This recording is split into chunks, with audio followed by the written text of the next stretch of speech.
सूरज धीरे धीरे बादलों के बीच से बाहर निकल रहा था। हवा ठंडी थी और शहर के बाजार में लोगों की चहल पहल बढ़ रही थी। कोई सब्जी खरीद रहा था, कोई अपने बच्चों का हाथ पकड़कर घूम रहा था। चाय वाले की आवाज, पूरा माहौल जिंदा और सुकून भरा लग रहा था। इसी भीड़ में एक सीधी सादी सी लड़की धीरे धीरे चल रही थी। उसने लाल सूती सलवार पहनी थी, सफेद दुपट्टा गले में था और चेहरे पर हल्की सी मुस्कान थी। किसी को देखकर यह बिल्कुल नहीं लग रहा था कि यह वही महिला है जिसके एक आदेश से पूरा जिला हिल जाता है। उसका नाम था आईपीएस आर्या देशमुख। आज उसकी छुट्टी थी। उसने सोचा था आज ऑफिस की फाइलों और बैठकों से दूर थोड़ा आम जिंदगी जी ली जाए। उसने अपने ड्राइवर को छुट्टी दी और खुद ही पैदल बाजार चली आई। उसे बचपन से ही छोटे ठेले और लोगों के बीच रहना पसंद था। वह सोच रही थी कभी कभी लोगों के बीच रहना जरूरी है ताकि पता चले कि असली दुनिया कैसी चल रही है। वह धीरे धीरे टहलते हुए आगे बढ़ी। अचानक उसकी नजर सड़क के कोने पर खड़े एक पुराने ठेले पर पड़ी। ठेले पर एक बुजुर्ग आदमी पानी पूरी बेच रहा था। उसने एक पुरानी शर्ट और धोती पहन रखी थी। माथे पर पसीना था लेकिन आंखों में ईमानदारी थी। उसका नाम था रामलाल। आर्या ने देखा कि ठेला थोड़ा टूटा हुआ है, बर्तन पुराने हैं, लेकिन उसकी लगन देखकर लग रहा था कि वो अपनी मेहनत से हर ग्राहक को खुश रखना चाहता है। आर्या मुस्कुराई और ठेले के पास गई। अंकल, 30 रुपये की पानी पूरी बना दीजिए, उसने कहा। रामलाल ने मुस्कुराकर जवाब दिया, अभी बनाता हूं बिटिया, बस 1 मिनट। उसने बड़े प्यार से पानी पूरी बनाई। उसमें मसाले वाला पानी डाला और आर्या को दी। आर्या ने पहली पानी पूरी मुंह में डाली और आंखें बंद कर लीं। बचपन की यादें लौट आईं। उसे याद आया जब वह अपने दोस्तों के साथ स्कूल के बाद इसी तरह ठेले पर खड़ी होती थी। उसने मुस्कुराते हुए कहा, वाह अंकल, बहुत स्वादिष्ट है। अंकल बोले, प्यार से बनाई है बिटिया, इसलिए स्वाद आया। आर्या के चेहरे पर सुकून था, लेकिन तभी बाजार का माहौल बदल गया। दूर से एक पुलिस की बुलेट बाइक तेजी से आई और उनके ठेले के पास आकर रुकी। बाइक पर बैठा था इंस्पेक्टर विक्रम ठाकुर, उस इलाके का सबसे घमंडी पुलिस वाला। लोगों ने उसे आते ही रास्ता छोड़ दिया। वह ठेले के पास आया। उसकी आवाज में रौब था, ओ बुड्ढे, जल्दी एक प्लेट बना, टाइम नहीं है। अंकल ने घबराकर जल्दी जल्दी पानी पूरी बनानी शुरू की। तभी विक्रम ने पास खड़ी आर्या को देखा। उसे यह नहीं पता था कि सामने खड़ी औरत एक आईपीएस अधिकारी है। उसने मुस्कुराते हुए कहा, वाह, तुम तो बड़े मजे से खा रही हो। चलो अपने हाथ से एक मुझे भी खिला दो। तुम्हारे हाथों से खाएंगे तो स्वाद कुछ अलग ही होगा। आसपास खड़े कुछ लोग हंस पड़े, लेकिन आर्या चुप रही। वह बस उसे देख रही थी, उसकी हरकतों को नोट कर रही थी। विक्रम ने फिर कहा, इतना नखरा क्यों दिखा रही हो? जितनी चाहो उतनी खा लो, मुफ्त में खाने का ऑफर है। रामलाल अंकल यह सब सुनकर सिर झुका लिया। उन्होंने चुपचाप विक्रम को पानी पूरी दी। विक्रम ने मजे से खाया, फिर बाइक स्टार्ट की और बिना पैसे दिए जाने लगा। तभी रामलाल ने हिम्मत करके कहा, सर, पैसे तो दे दीजिए, सुबह की पहली कमाई है। यह सुनते ही विक्रम का चेहरा गुस्से से लाल हो गया। उसने गरज कर कहा, तेरी इतनी हिम्मत कि मुझसे पैसे मांगे? भूल गया मैं कौन हूं। अगली बार जुबान चलाया तो ठेला यहीं से उठवा दूंगा। इतना कहकर वो चला गया। आर्या वहीं खड़ी रह गई। उनके चेहरे पर अब शांति नहीं थी, आंखों में गुस्सा था। उन्होंने अंकल से पूछा, क्या वो रोज ऐसा करता है? अंकल की आंखें भर आईं। है बिटिया, रोज आता है, खाता है, पैसे नहीं देता, और अगर कुछ बोलो तो धमकाता है। कहता है ठेला उठवा दूंगा, जेल में डाल दूंगा। हम गरीब हैं, क्या कर सकते हैं? आर्या ने गहरी सांस ली। अंकल, अब बहुत हो गया। अब वो किसी के साथ ऐसा नहीं करेगा। मैं उसे उसकी औकात दिखाऊंगी। अंकल डर गए। बिटिया, वो पुलिस वाला है, तुम उससे मत उलझो। आर्या मुस्कुराई। अंकल, मैं कोई आम लड़की नहीं हूं। मैं आईपीएस आर्या देशमुख हूं। मैं उसे नहीं छोड़ूंगी। उन्होंने अपने पर्स से 500 रुपये निकाले और बोले, इसे रख लीजिए अंकल, काम आएगा। अंकल ने मना किया, लेकिन आर्या ने जबरदस्ती उनके हाथ में पैसे रख दिए। उस रात आर्या घर लौटी तो देर तक नींद नहीं आई। वो सोचती रही कि कानून का रक्षक ही अगर गरीबों को लूटे तो सिस्टम में भरोसा कैसे रहेगा। उन्होंने ठान लिया कि अब इस इंस्पेक्टर को सजा दिलानी ही होगी। अगले दिन उन्होंने एक छोटा सा कैमरा मंगवाया और रामलाल अंकल के ठेले के पास लगवा दिया। उन्होंने अंकल से कहा, आज आप घर पर रहिए, मैं ठेला चलाऊंगी। अंकल घबराए। बिटिया, वो पहचान लेगा। आर्या बोली, वो मुझे पहचान ही नहीं पाएगा। आज वो दिन होगा जब सच्चाई सामने आएगी। वो वहीं लाल सलवार पहनकर आईं, बालों को दुपट्टे से ढक लिया और ठेले पर खड़ी हो गईं। दोपहर के करीब 12 बजे वहीं बुलेट बाइक आई। विक्रम उतरा और बोला, अरे आज बूढ़ा कहाँ गया? आर्या ने शांति से कहा, सर, आज उनकी तबीयत ठीक नहीं थी, मैं उनकी बेटी हूं।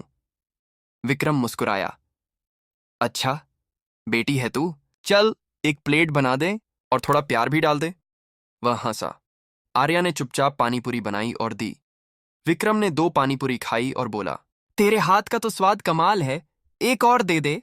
पैसे नहीं लगेंगे, आर्या ने सख्त स्वर में कहा। सर, पैसे देने होंगे, ठेला फ्री में नहीं चलता। विक्रम की मुस्कान गायब हो गई। क्या बोली तू? उसने आंखें तरेरी।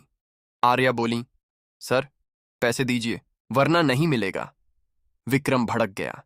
उसने जोरदार थप्पड़ मारा और ठेले को लात मार दी। पानीपुरी बिखर गईं। वो गरज कर बोला, ज्यादा जुबान चलाएगी तो ठेला उठवा दूंगा। यह कहकर वो चला गया। आर्या का गाल दर्द से लाल हो गया था, लेकिन उसकी आंखों में आंसू नहीं थे। उसमें गुस्सा था, आग थी। उसने ठेला सीधा किया और मन में कहा, अब यह इंस्पेक्टर बचेगा नहीं। शाम को वह डीएम अर्जुन मिश्रा से मिली। उन्होंने सब बताया और कहा, सर मेरे पास सबूत है, कैमरे में सब रिकॉर्ड हुआ है। डीएम ने वीडियो देखा और बोले, अब यह बच नहीं सकता, कल ही कोर्ट में पेश करो। अगले दिन सुबह आर्या जल्दी उठी। रात भर उसे नींद नहीं आई थी। वो बार बार वही सोच रही थी। एक पुलिस वाला जो कानून का रखवाला है, अगर वही गरीब को डराएगा तो न्याय कौन देगा? उसने शीशे में खुद को देखा और कहा, अब खेल खत्म, अब इंसाफ होगा। आर्या ने ऑफिस जाने की बजाय सीधा कलेक्टर ऑफिस का रुख किया। वहां डीएम अर्जुन मिश्रा पहले से उसका इंतजार कर रहे थे। जैसे ही आर्या अंदर गई, डीएम बोले, वीडियो लाए हो? आर्या ने लैपटॉप निकाला और फुटेज चलाया। स्क्रीन पर साफ दिख रहा था, इंस्पेक्टर विक्रम ठाकुर ठेले को लात मार रहा था, थप्पड़ मार रहा था और गुस्से में चिल्ला रहा था। वीडियो देखकर डीएम का चेहरा सख्त हो गया। उन्होंने कहा, अब बस, इस इंस्पेक्टर को सबक सिखाना ही पड़ेगा। आज ही इस पर एक्शन लिया जाएगा। आर्या ने कहा, सर मैं चाहती हूं कि यह मामला खुले कोर्ट में जाए, ताकि जनता को पता चले कि कानून सबके लिए बराबर है। डीएम मुस्कुराए, बिल्कुल, यही तो असली बदलाव है। उसी दिन शाम को आर्या ने इंस्पेक्टर के खिलाफ रिपोर्ट दर्ज कराई। उसने सारे सबूत, वीडियो, ठेले वाले अंकल का बयान और गवाहों की सूची तैयार करवाई। सब कुछ एक फाइल में रखकर कोर्ट भेजा गया। अगले दिन जब सूरज उगा, पूरा शहर इस खबर से गूंज रहा था। आईपीएस ऑफिसर ने अपने ही पुलिस इंस्पेक्टर पर केस किया। लोग हैरान थे। कोई कह रहा था बहादुर अफसर है, तो कोई कह रहा था अब सही में कानून जगेगा। कोर्ट के बाहर भारी भीड़ थी। मीडिया वाले कैमरा लिए खड़े थे। पुलिस की गाड़ियां लाइन में लगी थीं। अंदर कोर्ट में जज साहब की कुर्सी पर सन्नाटा था। सामने 3 लोग बैठे थे।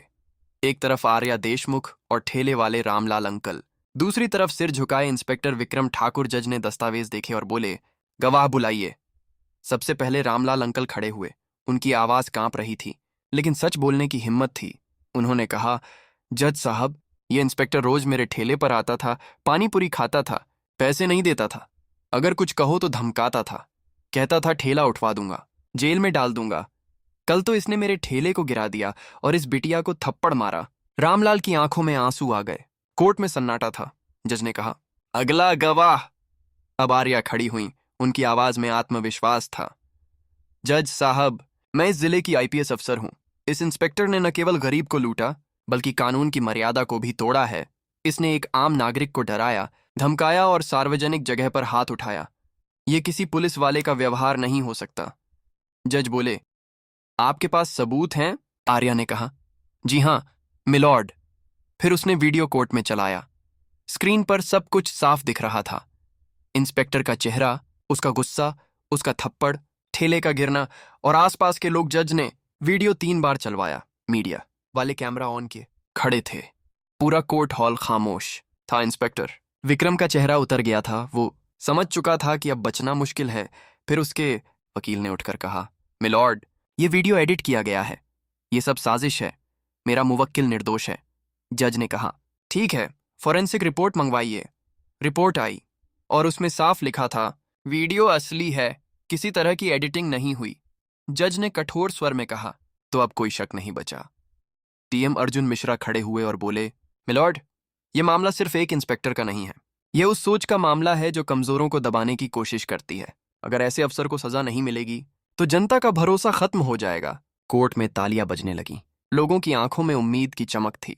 जज ने फैसला सुनाने से पहले कहा, इंस्पेक्टर विक्रम ठाकुर ने गरीब से पैसे वसूले, उसे धमकाया, महिला पर हाथ उठाया। ये सब गंभीर अपराध हैं। कोर्ट आदेश देता है कि आरोपी को तुरंत सस्पेंड किया जाए और आगे की जांच तक जेल भेजा जाए। कोर्ट में तालियां गूंज उठीं। मीडिया वालों ने बाहर दौड़कर खबर दी, आईपीएस आर्या देशमुख ने भ्रष्ट इंस्पेक्टर को जेल भिजवाया। कोर्ट से बाहर जब आर्या निकली तो लोगों ने खड़े होकर तालियां बजाईं। रामलाल अंकल उनके पास आए, उनकी आंखों में आंसू थे। उन्होंने हाथ जोड़कर कहा, बिटिया, आज मुझे लगा कि भगवान अब भी है। अगर तुम न होती तो मैं कभी इंसाफ नहीं पा सकता था। आर्या ने मुस्कुराकर उनका हाथ थामा और कहा, अंकल, भगवान नहीं, कानून है, और अब ये कानून सबके लिए बराबर है। मीडिया वाले उनके पास आए।